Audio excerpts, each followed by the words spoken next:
प्रश्नों को स्टार्ट करेंगे। निम्नलिखित में से किस हिंद यवन शासक ने शीशे के सिक्के जारी किए थे? तो है स्ट्रेटो सेकंड ने। स्ट्रेटो सेकंड ने शीशे के सिक्के जारी किए थे। इस हिंद यवन शासक का शासन लगभग 25 ईसा पूर्व से 10 ईस्वी तक माना जाता है। निम्नलिखित शासकों में से किसके सिक्कों पर संकर्षण या वासुदेव दोनों अंकित हैं? तो कौन है? अगाथोक्लीज। अगाथोक्लीज कौन है? अफगानिस्तान के एक खानम के अगाथोक्लीज के सिक्के प्राप्त हुए हैं जिस पर वासुदेव यानी कि कृष्ण और संकर्षण जो कहा जाता है वो बलराम को कहते हैं, ध्यान रखना है। ये किसके पुत्र हैं? वासुदेव और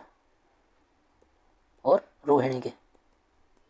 ये हम लोग पहले पढ़ चुके हैं शैव और भागवत धर्म में। निम्नलिखित में से कौन सा एक 3 अन्य नामों के समसामयिक नहीं था? तो कौन कौन नहीं है इसमें? देखिए, बिंबिसार जो है ये है मगध का शासक।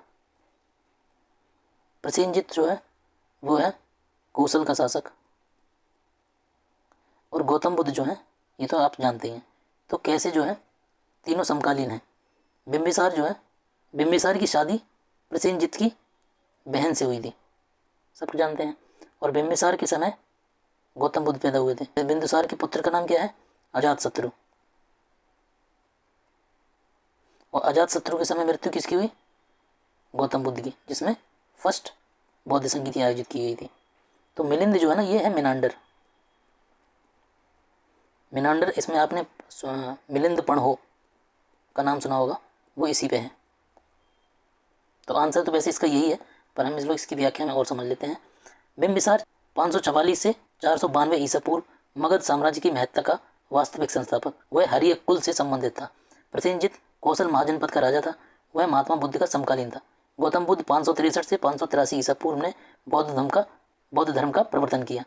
मिनांडर, जिसे मिलिंद के नाम से भी जाना जाता है, उत्तर पश्चिम भारत में इंडो ग्रीक राजा था। इस प्रकार बिंबिसार, बुद्ध और प्रसेनजित तीनों समकालीन हैं। काव्य शैली का प्राचीनतम नमूना किसके अभिलेख में मिलता है? तो मिलता है काठियावाड़ के जूनागढ़ के रुद्रदामन के अभिलेख में। रुद्रदामन 130 से 150 ईस्वी तक, यानी कि 20 वर्ष इसका शासन रहा, का जूनागढ़ अभिलेख गुजरात के गिरनार नामक पहाड़ी से प्राप्त हुआ है। ब्राह्मी लिपि में उत्कीर्ण संस्कृत भाषा का यह अभिलेख प्रारंभिक संस्कृत अभिलेखों में से एक है। इस अभिलेख में संस्कृत काव्य शैली का प्राचीनतम नमूना प्राप्त होता है। तो ध्यान रखिएगा, जूनागढ़ जो है ना वो काठियावाड़ में ही पड़ता है। तो जो गुजरात का ये वाला हिस्सा है ना, इस तरीके से गुजरात है, तो ये जो हिस्सा है यही जूनागढ़ है, यही काठियावाड़ है। किस अभिलेख में रुद्रदामन की विभिन्न उपलब्धियां वर्णित है? अभी हमने पढ़ा था जूनागढ़ अभिलेख में। गुजरात के जूनागढ़ से रुद्रदामन प्रथम का एक शिलालेख प्राप्त हुआ है। यह जिस शिला पर उत्कीर्ण है उस पर अशोक के 14 प्रज्ञापनों की एक प्रति तथा स्कंदगुप्त के 2 लेख भी खुदे हुए हैं। यह विशुद्ध संस्कृत भाषा का तथा ब्राह्मी लिपि में लिखा गया है। इसमें रुद्रदामन की विभिन्न उपलब्धियों पर सुंदर प्रकाश डाला गया है। बिना बेगार के किसने सुदर्शन झीलों का जीर्णोद्धार करवाया? तो रुद्रदामन ने, और ये उसने लिखा भी है। कहाँ लिखा है? जूनागढ़ शिलालेख से पता चलता है कि रुद्रदामन ने गिरनार के निकट सुदर्शन झील की मरम्मत बिना बेगार लिए ही करवाई थी, जो कि मौर्य वंश के शासक चंद्रगुप्त मौर्य के आदेश पर पुष्यगुप्त वैश्य द्वारा बनवाई गई थी। दूसरी शताब्दी के आसपास रचित संस्कृत के शिलालेख के अनुसार सुदर्शन झील एक कृत्रिम जलाशय की मरम्मत किसने की थी? तो रुद्रदामन ने। ये सेम हम पढ़ चुके हैं फिर से भी। इस शिलालेख से सुदर्शन झील के बांध के पुनर्निर्माण की सूचना मिलती है। कार्दमक क्षत्रपों ने निम्नलिखित में से किस धातु के अति दुर्लभ सिक्के प्रचलित किए? तो ताम्र के। किन्होंने किए? कार्दमक क्षत्रपों ने। कार्दमक वंशीय शासकों की मुद्राओं को 2 बड़े भागों में विभाजित किया जाता है। प्रथम वर्ग के अंतर्गत उन रजत मुद्राओं को रखा जाता है जो क्षराहरत वंशी रजत मुद्राओं की निरंतरता का आभास कराते हैं। द्वितीय वर्ग के अंतर्गत पोटी निर्मित सिक्कों को रखा जाता है। कार्दमक शासन चस्टन ने रजत और ताम्र दोनों धातुओं की मुद्राएं चलाई। प्रश्न में अति दुर्लभ सिक्कों के बारे में पूछा गया है। इसका सही उत्तर ताम्र होगा, क्योंकि कार्दमक वंशियों ने ताम्र की बहुत कम मुद्राएं चलवाई। सूची 1 का सूची 2 से मिलान करना है। डेमेट्रियस नाम से ही पता चल रहा है यूनानी है। रुद्रदामन शक है।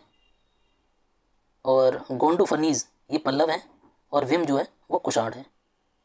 प्राचीन काल के भारत पर आक्रमणों के संबंध में निम्नलिखित में से कौन सा एक सही कालानुक्रम है? तो हम पहले भी पढ़ चुके हैं कि सिकंदर आया सबसे पहले, है ना, इसके बाद शक आए, फिर कुषाण आए। तो आंसर हो जाएगा हमारा बी। उत्तरी और उत्तर पश्चिमी भारत में सर्वाधिक संख्या में तांबे के सिक्कों को जारी किया था? किसने किया था? कुषाणों ने। स्वर्ण सिक्कों को नियमित और पूर्ण रूप से प्रचलित करवाने का श्रेय कुषाणों को ही जाता है। कुषाण शासकों ने स्वर्ण एवं ताम्र दोनों ही प्रकार के सिक्कों को व्यापक पैमाने पर प्रचलित किया था। इनके द्वारा ताम्र निर्मित सिक्के उत्तर और उत्तर पश्चिमी भारत में सर्वाधिक संख्या में जारी किए गए थे।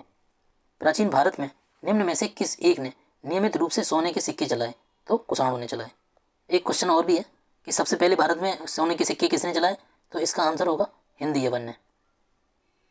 और सबसे ज़्यादा किसने चलाए? तो होगा कुषाण। बुद्ध का किसके सिक्कों पर अंकन हुआ है? कनिष्क के।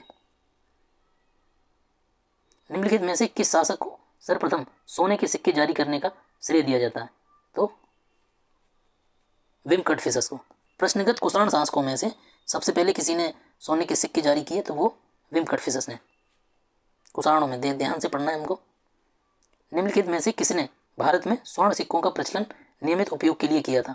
तो किसने किया? विम कटफिसस ने सबसे पहले।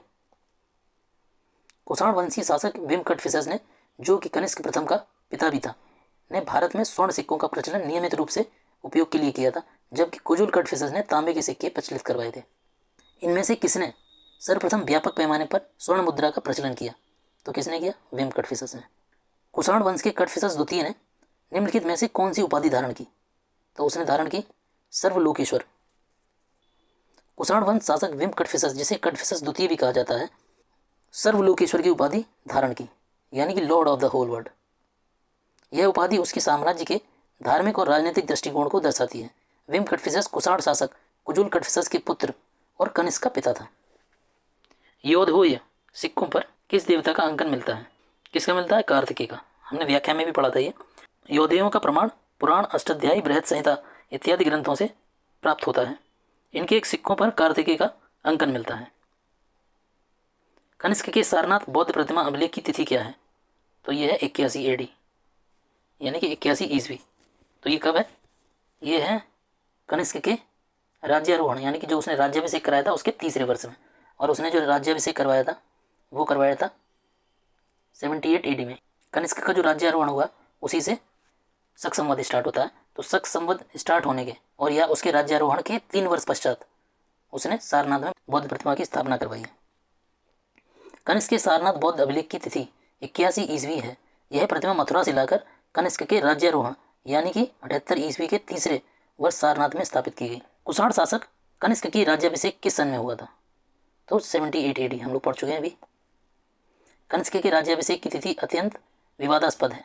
इस समस्या पर विचार करने के लिए 1913 और 1960 में लंदन में 2 अंतर्राष्ट्रीय सम्मेलन आयोजित किए गए। द्वितीय सम्मेलन में आम सहमति 78 AD के पक्ष में ही बनी। इसी समय शक संवत का प्रारंभ माना गया है। शक संवत कब प्रारंभ किया गया? तो अभी हमने पढ़ा 78 AD में। जैन ग्रंथों के अनुसार विक्रमादित्य, यानी कि उज्जैन वाले विक्रमादित्य हैं गाइस, जिनकी उपाधियां सब लोगों ने धारण की हैं। और भारत में कुल 14 या 15 राजा हैं जिन्होंने विक्रमादित्य की उपाधि की धारण की है। तो ये उन्हीं की बात हो रही है जिनके नाम पे विक्रम संवत चलता है। ठीक है, तो विक्रमादित्य 57 ईसा पूर्व के उत्तराधिकारी को 135 विक्रम संवत में शकों ने पराजित कर इसके उपलक्ष्य में शक संवत चलाया था। समझ में आ गया कि जो विक्रमादित्य महान थे उनके उत्तराधिकारी को 135 साल बाद उन्होंने हराया था। तो 57 में जब 78 को जोड़ा जाएगा तो 135 आएगा। इस प्रकार इसकी प्रारंभिक तिथि 78 AD आती है। अधिकांश इतिहासकारों ने कुषाण शासक कनिष्क को इसका प्रवर्तक माना है। इसका 78 का, माने कि शक संवत का। तो आपको यहाँ पे सरल के लिए बता देते हैं, विक्रम संवत जो है ये कब स्टार्ट होगा? 57 में BC। और शक संवत कब स्टार्ट होगा? 78 AD में। इन दोनों के बीच डिफरेंस कितना होगा? 135 ईयर्स का। ठीक, विक्रम और शक संवतों में कितना अंतर है? अभी हमने पढ़ा 135। वर्तमान कैलेंडर 57 जोड़ देने पर विक्रम संवत यानी कि 57 ईसा पूर्व तथा 78 घटा देने पर शक संवत यानी कि 78 ईस्वी प्राप्त होता है।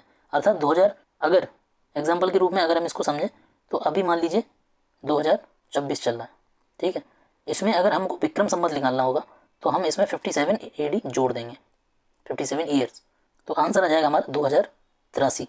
तो ये 2083 वहाँ विक्रम संवत चल रहा है 2026 में, यानी कि ग्रेगोरियन का जो कैलेंडर है 2026 का, उसमें विक्रम संवत को जोड़ा जाएगा। हम अगर विक्रम संवत निकालें तो 2083वां विक्रम संवत चल रहा है। अगर इसी में हम शक सम्मत को निकालें 2026 में, तो हम माइनस करेंगे 78 को, तो क्या निकल के आएगा 1948। ठीक है, 1948 और 2083 के बीच में कितना टाइम डिफरेंस होगा, 135 ईयर्स का। ठीक है, यही यहाँ शायद समझाया गया। शक संवत पर आधारित राष्ट्रीय पंचांग कैलेंडर को एक चैत्र ग्रेगोरियन कैलेंडर पर आधारित 365 दिन के सामान्य वर्ष की निम्नलिखित तिथियों में से किस एक के तदनुरूप है। तो यानी कि ये हमारा है समय, जो ग्रेगोरियन कैलेंडर में 1 तारीख शुरू होती है 1 जनवरी, वो हमारा 22 मार्च और 21 मार्च के आसपास का समय रहता है। चैत्र भारतीय राष्ट्रीय पंचांग का प्रथम माह होता है। राष्ट्रीय कैलेंडर की तिथियां ग्रेगोरियन कैलेंडर की तिथियों से स्थायी रूप से मिलती जुलती हैं। सामान्यतः चैत्र की प्रथम तिथि 22 मार्च को होती है और लीप वर्ष में 21 मार्च को। विक्रम संवत कब से आरंभ हुआ है, तो ये 57 BC से।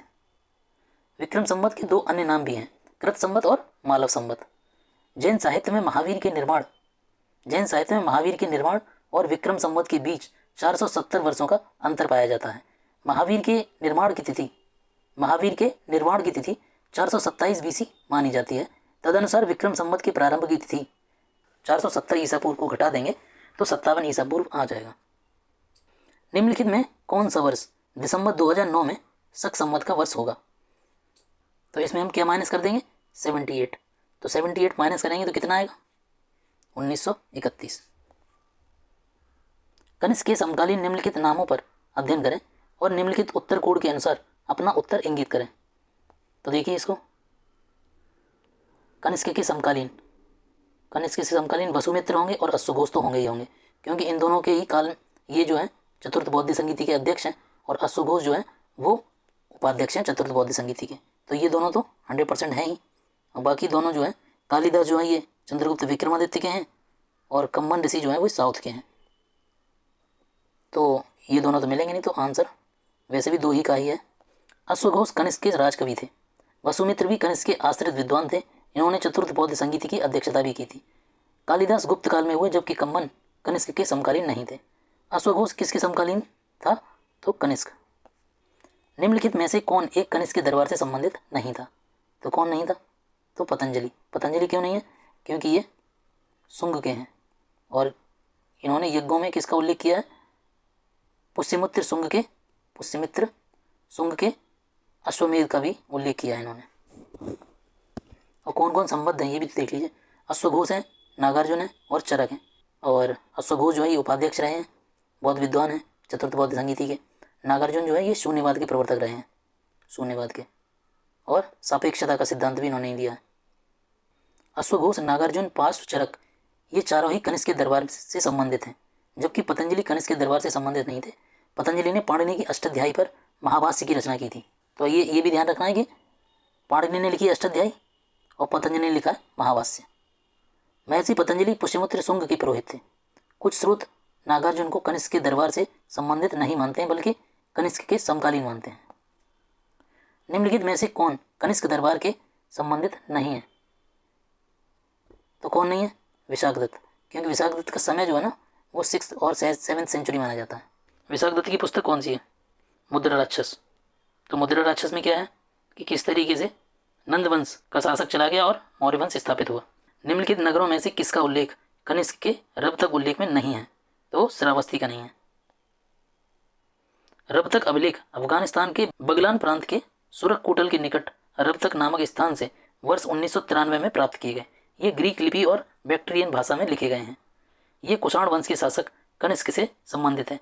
इस अभिलेख में 4 शहरों के नाम उल्लेखित हैं, जो हैं साकेत, कौशाम्बी, पाटलिपुत्र और श्रीचंपा। इसमें श्रावस्ती का उल्लेख नहीं है। और ये सभी राजधानियां हैं, जैसे ये साकेत यानी अयोध्या इसकी राजधानी है, कौशल की, कौशाम्बी वत्स की राजधानी है, पाटलिपुत्र मगध की राजधानी है और श्रीचंपा अंग की राजधानी है। इनमें से किस आयुर्वेदाचार्य ने तक्षशिला विश्वविद्यालय में शिक्षा प्राप्त की थी, तो किसने की थी, चरक और जीवक ने। वर्तमान पाकिस्तान के पंजाब प्रांत के रावलपिंडी जिले में स्थित तक्षशिला प्राचीन समय में गांधार राज्य की राजधानी थी। तक्षशिला के इतिहास में प्रसिद्धि का कारण उसकी ख्याति प्राप्त शिक्षा केंद्र था। यहाँ अध्ययन के लिए दूर दूर से विद्यार्थी आते थे, जिनमें राजा और सामान्य जन दोनों ही सम्मिलित थे। कौशल के राजा प्रसेनजित, बिंबिसार का राजवेद जीवक, चाणक्य आदि ने यहीं से शिक्षा प्राप्त की थी। प्राचीन भारत के निम्नलिखित राजवंशों पर विचार कीजिए। निम्नलिखित राजवंशों में सही कालानुक्रम लगाना है इनका। तो सबसे पहले इन चारों को देख लीजिए। सबसे पहले मौर्य आएंगे 1 नंबर पे। दूसरे पे इनके बाद इनके बृहद्रथ को हत्या करके कौन आएगा? पुष्यमित्र शुंग आएंगे, ये 2 नंबर पे। इसके बाद आएंगे कर्ण, क्योंकि शुंगों की अंतिम राजा की हत्या किसने की? कर्ण ने। और प्रथम शताब्दी में आ जाएगा कौन? 4। तो ऑप्शन है ए। विद्वान मौर्य साम्राज्य की अवधि 321 ईसा पूर्व से 184 ईसा पूर्व तक मानते हैं।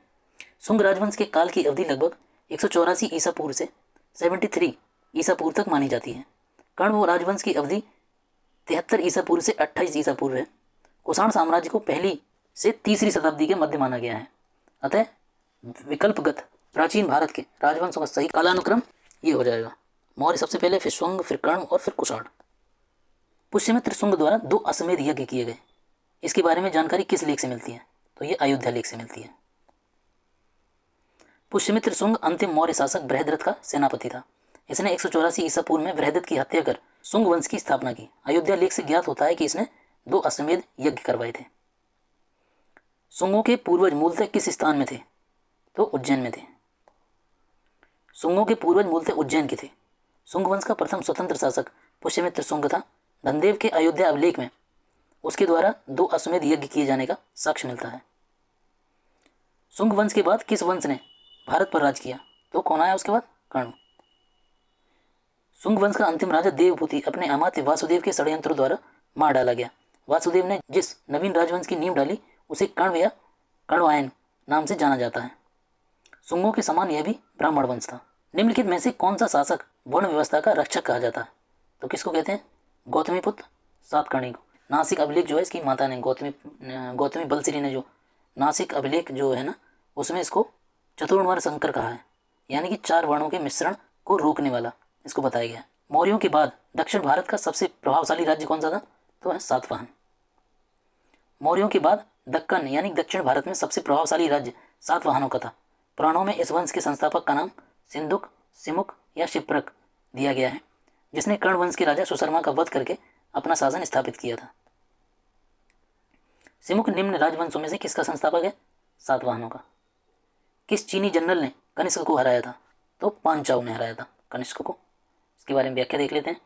चीनी स्रोतों के अनुसार 73 ईस्वी से 94 ईस्वी के बीच चीन का प्रसिद्ध सेनापति पांचाऊ अपने हान वंशी नरेशों के आदेश पर चीनी तुर्किस्तान की विजय के लिए प्रस्तुत हुआ। चीनी इतिहासकार युद्ध का कारण यह बताते हैं कि कुषाण शासक ने चीनी सेनापति के पास अपना एक दूत भेजकर हान राजकुमारी से विवाह की मांग की थी। पांचाऊ ने यह प्रस्ताव ठुकरा दिया। फलतः रुष्ट होकर कुषाण ने उसके राज्य के ऊपर चढ़ाई कर दी, परंतु कुषाण शासक असफल रहा। अधिकांश इतिहासकार इस कुषाण शासक की पहचान विम कटफिसस से करते हैं। तथापि कनिष्क का राज्यारोहण 78 ईस्वी मानने के बाद यह युद्ध कनिष्क के समय का हो जाएगा। निम्नलिखित में से किस वंश के साम्राज्य की सीमाएं भारत के बाहर तक फैली थी? तो है कुषाण वंश की और मौर्य वंश की। मौर्य और कुषाण दोनों साम्राज्यों की सीमाएं भारत के बाहर तक विस्तृत थी। ये अभी के भारत की बात होती है। सेल्यूकस से संधि के पश्चात मौर्य साम्राज्य की सीमा पश्चिम में अफगानिस्तान तक विस्तृत थी। काबुल, कंदहार आदि इसके भाग थे। कुषाण वंश के साम्राज्य की सीमाएं भारतीय उपमहाद्वीप के बाहर तक फैली थी। ये इन्होंने जो है जो मध्य एशिया से मार्ग जो जाता चीन से और यूरोप के बीच मध्य एशिया होते हुए, जैसे ये चीन है और ये यूरोप है, बीच में आ गया मध्य एशिया। तो कनिष्क ने क्या किया था? मथुरा राजधानी रखते हुए उत्तर का क्षेत्र है तिब्बत के पठार का, उसका छोटा सा भाग जो है अपने कब्जे में ले लिया था। तो ये सिल्क रूट से जो लोग व्यापारी गुजरते थे उससे टैक्स वसूलता था। बाल विवाह की प्रथा आरंभ हुई। कब आरंभ हुई? कुषाण काल में। कुषाण काल प्रथम शताब्दी ईस्वी में बाल विवाह की प्रथा आरंभ हुई थी। स्त्रियों के उपनयन वैदिक शिक्षा के ह्रास, यानी कि इस पहले स्त्रियों का उपनयन संस्कार किया जाता था और उपनयन संस्कार के बाद वो शिक्षा ग्रहण करती थी, लेकिन इसका ह्रास हो गया था। विवाह आयु घटने से उनकी शिक्षा और सामाजिक स्थिति पर प्रतिकूल प्रभाव पड़ा। इस युग में विवाह की आयु और कम करके 8 से लेकर 10 वर्ष की आयु में कन्या को विवाह के लिए उपयुक्त माना गया। निम्नलिखित में से किस स्थल से शासक मेनांडर के 16 सिक्के प्राप्त हुए हैं? तो यह है बैराट से। हिंद एवं शासक मेनांडर के 16 सिक्के बैराट से प्राप्त हुए हैं। इसकी मुद्राओं पर नायक, एथेना, मुकुटधारी राजा का शीश आदि आकृतियां अंकन में प्राप्त होती हैं। निम्नलिखित युग्मों में से कौन सा एक सही सुमेलित है? तो हमको एक चुनना है। तो एक चुनेंगे, कौन सा वाला? चित्रित धूसर मृदभांड जो है ये वैदिक है, हस्तिनापुर। कुषाण गांधार शैली में विकास हुआ, ये ठीक है। मुगल अजंता नहीं है, ये गुप्त आ जाएंगे यहाँ पे। और मराठा पहाड़ी चित्र शैली जो है इसके बारे में पता नहीं, आंसर देख लेते हैं। कुषाण शासक कनिष्क के शासनकाल में कला क्षेत्र में 2 स्वतंत्र शैलियों का विकास हुआ, गांधार शैली और मथुरा शैली, और बाकी अन्य सुमेलित नहीं है। ठीक, इसके बारे में जानकारी नहीं मिलती है। कला की गांधार शैली निम्न समय में फली फूली, तो कुषाणों के समय में, अभी हमने पढ़ा था। शक क्षत्रप काल में सोने चांदी के सिक्कों का क्या अनुपात था, तो 1:35। निम्नलिखित में से कौन सा सुमेलित नहीं है, तो हमें नहीं वाला देखना है। कुषाण ठीक है, ताम्र और स्वर्ण ठीक है, गुप्त स्वर्ण और रजत ये भी ठीक है, सातवाहन स्वर्ण, कलचुरी स्वर्ण रजत और ताम्र, तो इसका आंसर तो सी है, सातवाहन। इसके व्याख्या देख लेते हैं। कुषाणों ने भारत में बड़े पैमाने पर शुद्ध स्वर्ण के सिक्के चलाए थे। स्वर्ण के अतिरिक्त कुषाणों ने ताम्र के सिक्के चलवाए। गुप्तों ने स्वर्ण और रजत माने चांदी तथा कलचुरी के शासकों ने स्वर्ण रजत और ताम्र के सिक्के चलवाए थे। सातवाहन शासकों ने स्वर्ण सिक्के नहीं चलवाए, उन्होंने चांदी, तांबा, शीशे और पोटीन यानी कि सीसा मिश्रित सिक्के चलवाए थे। इसका सही मिलान करना है तो देख लेते हैं। जूनागढ़ अभिलेख रुद्रदामन का है। मिलिंद पढ़ो, नाम से ही पता चल रहा है, मिलिंद के प्रश्न, मिनांडर के प्रश्न। गांधार कला कुषाण के शासन काल में, और तक्षशिला लेख पथिक। अफगानिस्तान का बामियान प्रसिद्ध था किसके लिए, बुद्ध प्रतिमा के लिए, जो कि अभी नष्ट हो चुकी है। किसने नष्ट की है, तालिबानियों ने। जो कला शैली भारतीय और यूनानी आकृति का सम्मिश्रण है उसे क्या कहते हैं, तो उसे गांधार शैली कहते हैं। भारतीय और यूनानी आकृति की सम्मिश्रण शैली के साथ साथ ग्रीको रोमन, ईरानी और मध्य एशियाई प्रभावों का भी समन्वय गांधार शैली है। इस कला शैली के प्रमुख संरक्षक शक और कुषाण थे। इस कला का विषय बौद्ध होने के कारण इसे यूनानी बौद्ध या इंडो ग्रीक या ग्रीको रोमन भी कहा जाता है। गांधार शैली एक संश्लेषण है किसका है, भारतीय और यूनानी कला का। निम्नलिखित में से गांधार शैली को किस नाम से जाना जाता है, तो इंडो यूनानी कला के नाम से, इंडो यूरोपियन भी कह सकते हैं, इंडो ग्रीक, यूरोपियन नहीं, इंडो ग्रीक कह सकते हैं। निम्नलिखित में से किस मूर्ति कला में सदैव हरित स्तरित चट्टान का प्रयोग माध्यम के रूप में होता था, तो हमने पढ़ा भी था इसको गांधार मूर्ति कला में, हल्का सा ग्रीन कलर की रहती है। गांधार कला में सदैव हरित स्तरित या शिष्ट चट्टान का प्रयोग ही मूर्तियां बनाने के लिए किया जाता था। यद्यपि मथुरा कला में भी इसी के अनुसरण पर शिष्ट का प्रयोग किया गया था। प्राचीन काल के भारत पर आक्रमण के संबंध में निम्नलिखित में से कौन सा एक सही कालानुक्रम है, तो ये हम लोग पढ़ भी कर चुके हैं। सबसे पहले यूनानी, फिर शक, फिर कुषाण। इनका टाइम भी देख लीजिए थोड़ा सा। सिकंदर का हमको पता ही है 326 ईसा पूर्व, जो कि यूनानी है। शक यानी प्रथम शताब्दी ईसा पूर्व की बात हो रही है, ठीक है। और कुषाण पहली शताब्दी ईस्वी। ध्यान रखना है कि ये BC में है और ये AD में है, यानी कि common era, before common era, ठीक है। पहला ईरानी शासक जिसने भारत के कुछ भाग को अपने अधीन कर लिया था, तो कौन है, डेरियस प्रथम। इसने इंडियंस को अपना 20वां प्रांत बताया था। ईरानी शासक डेरियस प्रथम या दारा प्रथम ने सर्वप्रथम भारत के कुछ भाग को अपने अधीन कर लिया था। हेरोडोटस के अनुसार डेरियस प्रथम के अधीन इंडियंस को उसके 20वें प्रांत के रूप में उल्लिखित करता है, और जिससे उसे 360 टैलेंट स्वर्ण धूल कर के रूप में प्राप्त होती थी, यानी कि स्वर्ण धूल प्राप्त होती थी कर के रूप में। पारसीपोलिस, बेहिस्तून और नक्शे रुस्तम यानी रोस्तम के शिलालेखों के अनुसार पंजाब एवं सिंध के कुछ भागों भी उसके साम्राज्य में सम्मिलित थे। निम्न राजवंशों में सबसे पुराना राजवंश कौन सा है, तो देखिए इसमें सबसे पुराना है सातवाहन। ये तीनों ये मध्यकालीन है, या पूर्व मध्यकालीन है या मध्यकालीन है, ठीक है।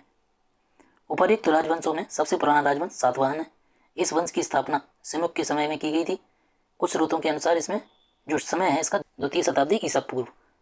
कुछ स्रोतों में इसे कर्ण वंश के अंतिम शासक सुशर्मा के समकालीन माना जाता है, यानी कि प्रथम शताब्दी ईसा पूर्व में 60 BC में। आंध्र सातवाहन राजाओं की लंबी सूची किस पुराण में मिलती है, तो मिलती है मत्स्य पुराण में। इसमें इनको संख्या इनकी 30 बताई है, लेकिन वायु पुराण में इनकी संख्या 19 बताई है। वायु पुराण में, मत्स्य पुराण में आंध्र सातवाहन राजाओं की सबसे लंबी सूची प्राप्त होती है। इसमें आंध्र सातवाहन राजाओं की संख्या 30 बताई गई है, जबकि वायु पुराण के विभिन्न पांडुलिपियों में इनकी संख्या 19 तक बताई गई है।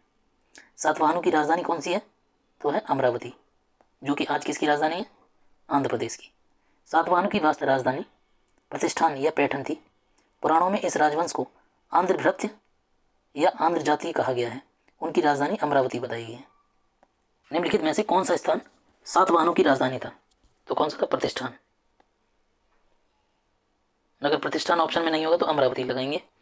निम्नलिखित शासकों में से किसके लिए एका ब्राह्मण का उपयोग किया गया, तो गौतमीपुत्र सातकर्णी का, यानी कि श्रेष्ठ ब्राह्मण। कहाँ बताया गया, नासिक के अभिलेख में। सातवाहन शासक गौतमीपुत्र सातकर्णी को उसकी माता गौतमी बलश्री के नासिक अभिलेख में एक का ब्राह्मण बताया गया है, जिसका तात्पर्य है अद्वितीय ब्राह्मण। और इसे क्या किया गया है, चतुर्वर्ण संकर या मिश्रण कर करके, तो ये क्या है, वर्ण व्यवस्था का रक्षक माना गया इसी अभिलेख में। ठीक है, मैचिंग करवाना है तो शुंगों की राजधानी हो जाएगी पाटलिपुत्र, क्योंकि मगध में थे ये और इन्होंने ही मौर्य वंश को खत्म किया था, तो राजधानी इनकी पाटलिपुत्र हो जाएगी। इसके बाद सातवाहन है, इनकी राजधानी पैठन या प्रतिष्ठान है। ठीक है, इसके बाद चंदेल है, चंदेल महुआ में, चंदेलों ने क्या बनवाया, खजुराहो के मंदिर बनवाए हैं। और कदम्ब का बचा हुआ बनवासी।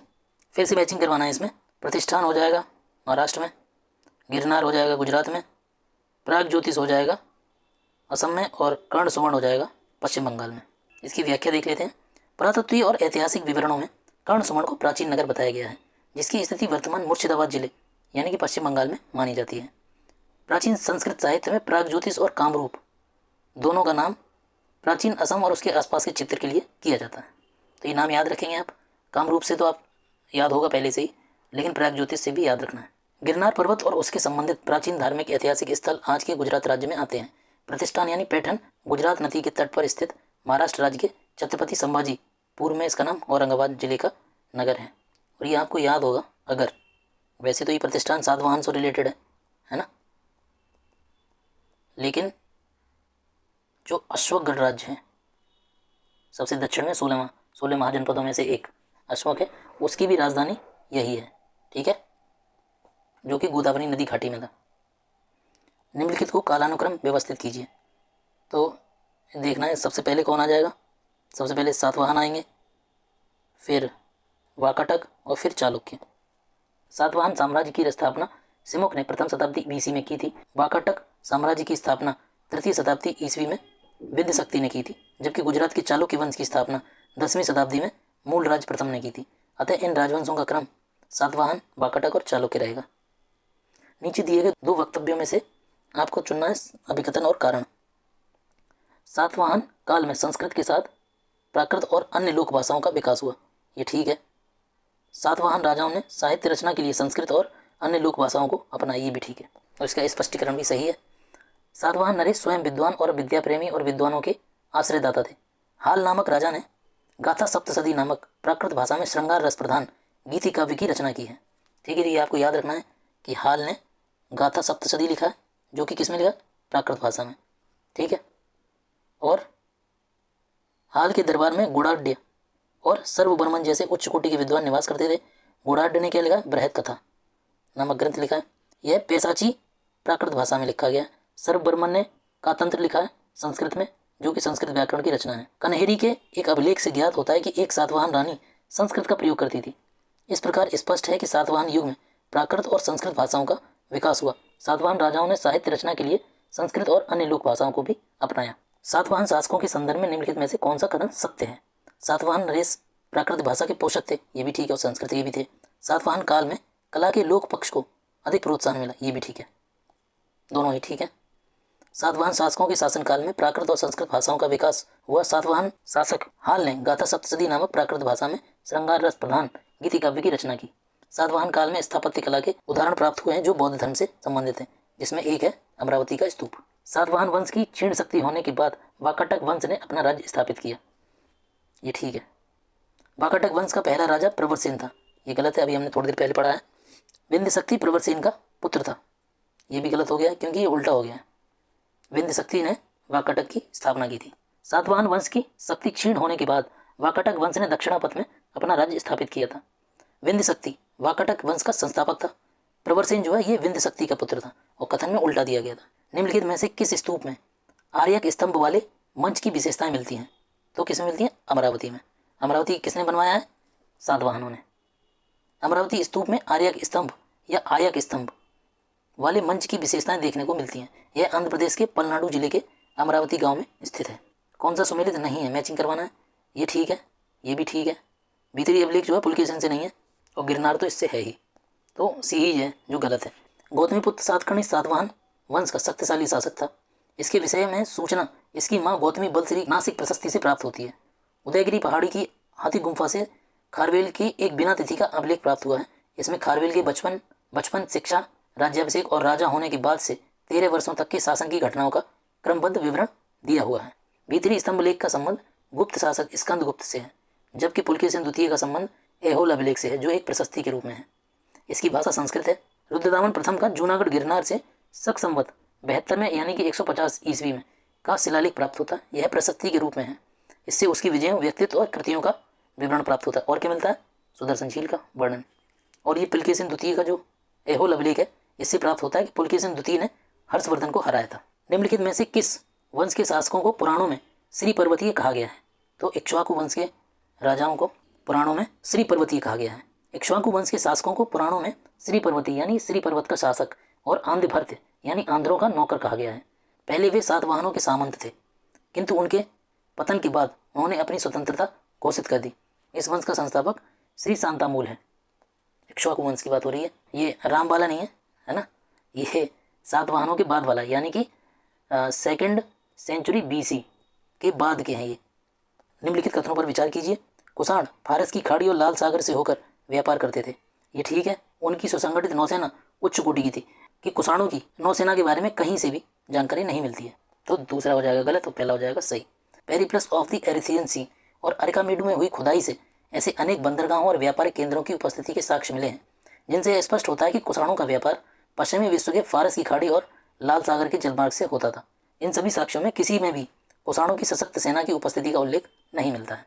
खारवेल, राजा खारवेल का नाम किससे जुड़ा हुआ है? तो हाथी गुम्फा अभिलेख से। उसमें क्या क्या वर्णित है? इसके पैदा होने से लेकर 55 राजा बनने के 13 वर्ष बाद तक का। कलिंग का चेदिवंशीय शासक खारवेल प्राचीन भारतीय इतिहास में एक महत्वपूर्ण शासक था। उड़ीसा प्रांत के भुवनेश्वर से 7 किलोमीटर की दूरी पर स्थित उदयगिरी पहाड़ी में हाथी गुम्फा से उसका एक बिना तिथि वाला अभिलेख मिला है। यह अभिलेख खारवेल के इतिहास जानने का मुख्य स्रोत है। इसमें जैन धर्म के प्रति उसका भारी झुकाव दिखता है। निम्नलिखित राजाओं में से जैन धर्म का संरक्षक कौन था? तो हो जाएगा खारवेल। कलिंग नरेश खारवेल निम्नलिखित में से किस वंश से? तो चेदी वंश से। निम्नलिखित राजाओं में से किसका जैन धर्म के प्रति भारी झुकाव था? खारवेल का। कलिंग नरेश खारवेल किससे संबंधित है? कलिंग के चेदी राजवंश का संस्थापक महामेघ वाहन नामक व्यक्ति था, अतः इस वंश का नाम महामेघ वाहन वंश भी पड़ गया था। इसी तरीके से इसमें 2 दिए हैं, चेदी वंश भी होगा और महामेघ वाहन भी होगा। तो ऑप्शन में ये चुनना है आपको, एक से ज़्यादा। तो चेदी वंश तो ठीक है ही है, पर क्योंकि इसकी स्थापना महामेघ वाहन ने की थी तो ये भी वंश माना जाएगा। हाथी गुम्फा का अभिलेख किस शासक के विषय में जानकारी का स्रोत है? तो खारवेल का। उदयगिरी पहाड़ी के गुवाहाटी गुम्फा से खारवेल का एक बिना तिथि वाला अभिलेख मिला है। खारवेल के बचपन, शिक्षा, राज्याभिषेक और राजा बनने के 13 वर्षों तक का शासनकाल की घटनाओं का क्रमबद्ध वर्णन दिया हुआ है। उदयगिरी और खंडगिरी की गुफाओं से के बारे में कौन से सही है? ये प्राकृत और कृत्रिम दोनों तरह की गुफाएं, ये ठीक है। उदयगिरी में 18 और खंडगिरी में 15 गुफाएं हैं, ये भी ठीक है। खंडगिरी गुफाएं हाथी गुम्फा अभिलेख के लिए प्रसिद्ध है? नहीं। ये कौन सी हैं? उदयगिरी, ये हम पढ़ चुके हैं। ये रॉक कट गुफाएं हैं। बस इतना ही है इसमें नया। पूर्वी रोमन शासक जस्टिनियन का सर्वाधिक महत्वपूर्ण योगदान किस क्षेत्र में है? तो विधि में, जो उसने नए नियम बनाए थे राज्य के बारे में। पूर्वी रोमन शासक जस्टिनियन को विशेष प्रसिद्धि उसके विधि संबंधी सुधारों से मिली। जस्टिनियन के आदेश पर रोमन विधि का व्यापक संकलन और सुधार किया गया। पेरिप्लस ऑफ एरिथियन सी किसने लिखी है? तो उपयुक्त में से कोई नहीं। पेरिप्लस ऑफ द एरिथियन सी एक ग्रंथ पुस्तक है, मैन्युस्क्रिप्ट है। यह रोमन मिस्र बंदरगाहों से नेविगेशन और व्यापार के अवसरों का वर्णन करता है। इस ग्रंथ की रचना 1वीं शताब्दी ईस्वी में की गई। इसे एक अनाम व्यक्ति ने लिखा है। इसने भारत से आयात और निर्यात की जानकारी वाली वस्तुओं का भी उल्लेख किया है। प्राचीन व्यापार के संदर्भ में निम्नलिखित कथनों पर विचार कीजिए। प्राचीन भारत में बहुत से नदी बंदरगाह के संदर्भ मिलते हैं। वहाँ सामान और यातायात के बड़े गोदाम थे। ये दोनों ही ठीक है। प्राचीन भारत में नदियाँ और बंदरगाह यातायात और व्यापार के प्रमुख केंद्र थे। हड़प्पा सभ्यता में लोथल जैसे नदी बंदरगाह, हड़प्पा और मोहनजोदड़ो में बड़े गोदामों के प्रमाण मिले हैं। ऐतिहासिक काल में गंगा, सिंधु, कावेरी जैसी नदियाँ व्यापार और परिवहन का मार्ग प्रदान करती थी। मुजरिस, सोपारा जैसे बंदरगाह रोमन और दक्षिण पूर्व एशियाई व्यापार के लिए प्रसिद्ध थे। प्राचीन भारत में बड़े गोदामों में अनाज और सामानों का संग्रह होता था, जो व्यापार को संगठित बनाते थे। तो अगले वीडियो में हम लोग शुरू करेंगे गुप्त और गुप्तोत्तर काल।